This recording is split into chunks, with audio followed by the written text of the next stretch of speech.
Hello, it's Pastor Jeff. I want to thank you for tuning in with us this week. As you can see, we're kind of coming to you from a outside location, not in our normal studio broadcast, but I wanted to kind of come to you today from this area because you can see kind of in the background behind me a big fishing boat. And these kind of boats go out every day along our coast and bring in all kind of fresh fish and shrimp and those things we love to eat from the sea, and it's just a blessing for us to be able to enjoy those kind of things. But when I see these, it makes me think about the Word of God. You know, Jesus was really involved with fishermen in his day, and matter of fact, his first disciples he called into service going to them at their fishing boat. The Bible tells us in Luke chapter 5 that Jesus was teaching a multitude one day, and they were along the lake of Gennesaret, and they got down next to the water, and there's such a crowd that he really didn't have room to move hardly, and he looked over to the side and he saw some fishermen there. They'd come in from an all-night fishing trip, and they're washing out their nets, and he goes down and he asked one of them, Peter is who it was actually, if he could use his boat to preach from or teach from for a little while. So he gets in the boat and pushes out a little ways. He begins to teach the multitude.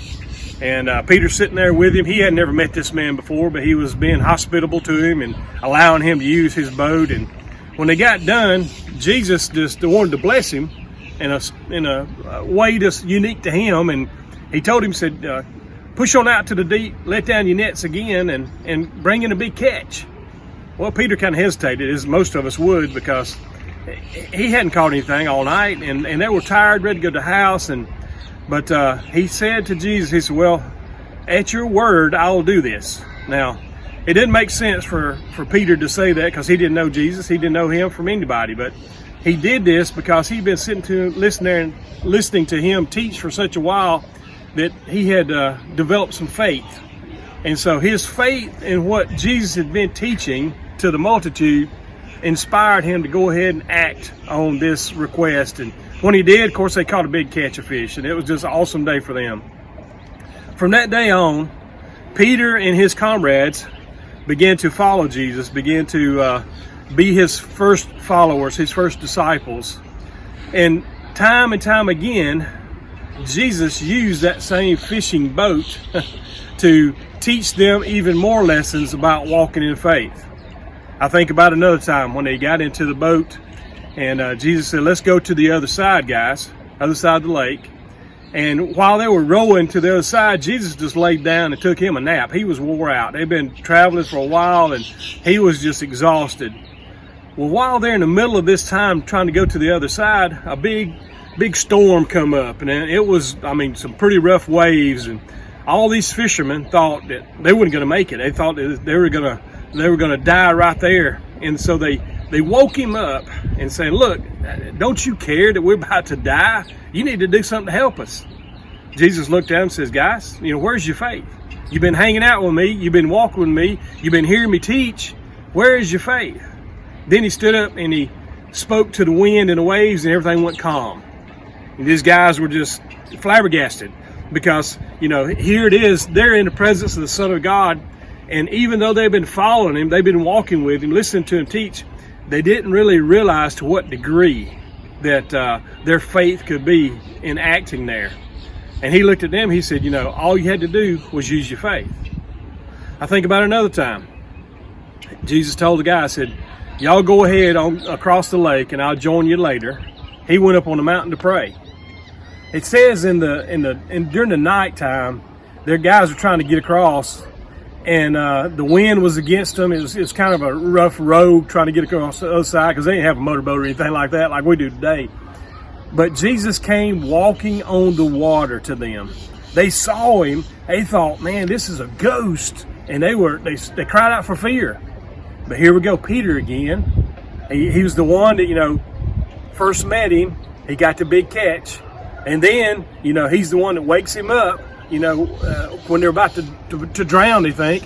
But now he sees him out there and he says, Lord, is that you? And Jesus said, oh yeah. He says, well, if you'll tell me to come to you, I will. Well, Jesus just said, come on. He got out of the boat, and Peter now, begins to walk on the water too. Now, you know, Peter had been all his life fishing, said, there's no way I can do this. No way that water's going to hold me up. But his faith had grown to the degree that at the word of God, see, the very first time he acted on Jesus' word, caught that big catch of fish. Now he's acting on the word of God again, and now he's walking on the water. However, in the middle of walking on the water again, he goes back to his old human ways, because he looks around and looks at the wind and waves, and he thinks, oh, I'm about to drown. He starts to sink. But presence of mind had him calling out to God again. Jesus, I need some help here. Took him by the hand, said, come on up. He said, why did you doubt?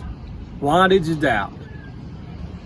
The thing that strikes me so much about these three accounts, all of it happened in their everyday life surroundings. On the boat, on the water, things they were comfortable with, things that they were familiar with. But he's trying to teach them how to walk by faith.